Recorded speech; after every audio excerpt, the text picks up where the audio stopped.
Vraiment la France, depuis la 5e République,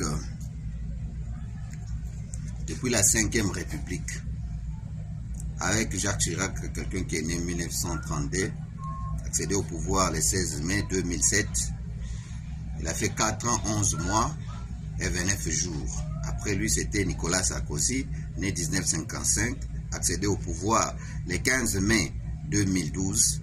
Il a fait 4 ans, 11 mois et 29 jours aussi. Le troisième président, c'est François Hollande. François Hollande, qui a tapé aussi à son tour.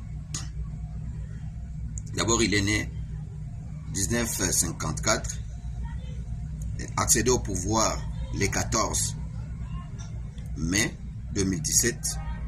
Il a fait 4 ans, 11 mois et 29 jours. Et l'actuel président, c'est Emmanuel Macron, né en 1977, jusqu'à maintenant. Comme il a tapé son premier mandat, il a combiné avec le deuxième mandat. La France, c'est un pays au milieu de l'Europe où beaucoup de minerais est toujours exporté de l'Afrique pour l'Europe, et principalement à la France. Et même n'en ont pas. Qu'est-ce qui dérange? La France, sous la 5e République, devrait adapter sa politique par rapport à la réalité, à la technologie et aussi à l'évolution du monde.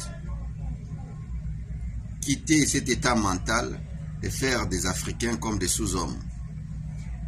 Gérer les présidents africains comme des ouvriers, des travailleurs. La France pouvait s'accaparer du Congo à 100% si la France pouvait avoir une vision de loin. Laisser les Français épouser les Congolaises et que les Congolais épousent les Françaises. Faire de ces deux pays qui parlent la même langue française et transfert de culture, transfert aussi de la technologie, échange aussi des minéraux et évoluer ensemble. Vu que c'est un pays très distrait, avec des dirigeants très distraits, aveuglés par des mauvais esprits, de marginaliser ou peut-être chosifier les Africains. Aujourd'hui, ils sont en train de plonger dans un chaos. Dans un chaos peu à peu. Les Américains ont vu le danger de loin et ils ont sauté les premiers. Pour faire un deal avec les Congo Kinshasa, la RDC, faire un deal avec les Congo, faire le change des connaissances, transfert de la technologie, s'investir à 100% au Congo, où le peuple congolais va devoir bénéficier de ses revenus minéraux et que le peuple américain aussi bénéficie de tous les investissements américains au Congo. Vous voyez, les États-Unis d'Amérique, avec des gens qui réfléchissent très bien, ils ont compris que la politique a complètement changé et les choses dans le monde ont connu vraiment un changement. L'actuel monde, c'est un monde multipolaire. Alors, il faut avoir un état mental qui réfléchit en rapport avec des réalités pour prévoir l'avenir et se fixer des objectifs qui vont devoir rassurer votre devenir. Vous voyez, les États-Unis sont venus au Congo pour travailler avec les Congolais. L'État américain et l'État congolais vont devoir travailler ensemble. sous le même minerai qui causait des morts. Parce que les bandes de voleurs que la France et d'autres pays prédateurs qui a organisé des bandes de voleurs, des terroristes, avec l'air supplétif qui est le Rwanda, agent de terrain. C'est le Rwanda qui était l'agent de terrain pour des pays d'Europe et principalement la France, pour voler au Congo, tuer comme ils veulent. Ils s'en foutent des gens qui meurent au Congo. Maintenant, qui est perdant? Les minéraux du Congo est toujours là.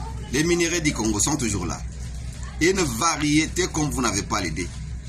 C'est comme si Dieu regardait le Congo avec un regard très soutenu pour libérer les potentiels qui fait de la peine avec qui fait de la peine au pays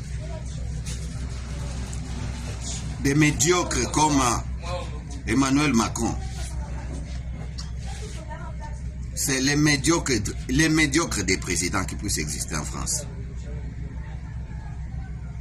Quand vous n'avez pas une tête qui réfléchit en grande vitesse par rapport à l'avenir,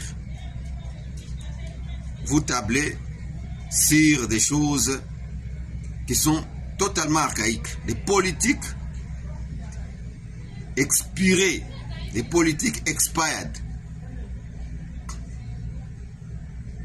Non, ça c'est déjà révolu, ça ne peut pas encore avoir la place en Afrique.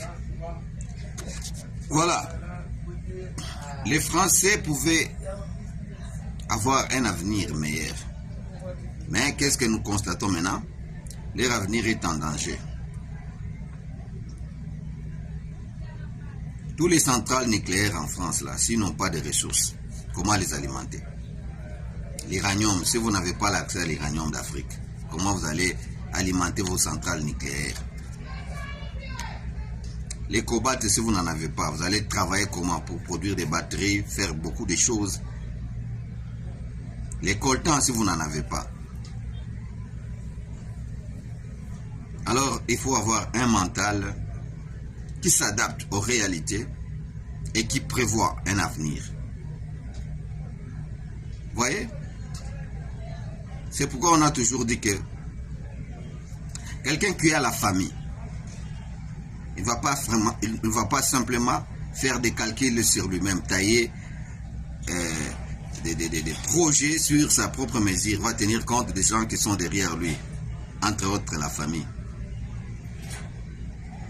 Si un président n'a pas de famille, et son état mental est comment? Comment peut-il réfléchir pour l'avenir de ceux qui sont derrière lui? C'est ce genre de président qui sabote même toute une nation, toute une république. Parce qu'ils ne veulent pas réfléchir, ils ne veulent pas faire des choses qui peuvent garantir l'avenir ou le devenir de la France. Vraiment, regardez quand vous êtes arrivés en bloc avec tous les présidents et tous les leaders de l'Europe. Vous êtes arrivés au salon ovale de Donald Trump, on vous a accueilli. D'abord, on vous a placé des chaises à côté de la cuisine pour attendre jusqu'à ce que Donald Trump va discuter avec Zelensky et puis vous recevoir après. Ridicule. Le monde, avec Donald Trump, l'actuel président des États-Unis et la nouvelle administration américaine, a donné le ton d'un changement radical, d'une nouvelle ère politique. L'Amérique actuelle a une politique extérieure différente que celle il y a plus de 90 ans. Vous voyez, quand le président américain déclare qu'il va faire des 50-50, win-win, un deal de win-win, ça veut dire vous qui étiez près du Congo, vous étiez distrait. Vous avez laissé les Rwandais ici venir envahir le Congo, croyant que ça va rester comme ça éternellement. Vous êtes des perdants, des médiocres, des soipantes. Vous êtes des soipantes, des médiocres. Je suis désolé pour vous. Vous avez semé ce que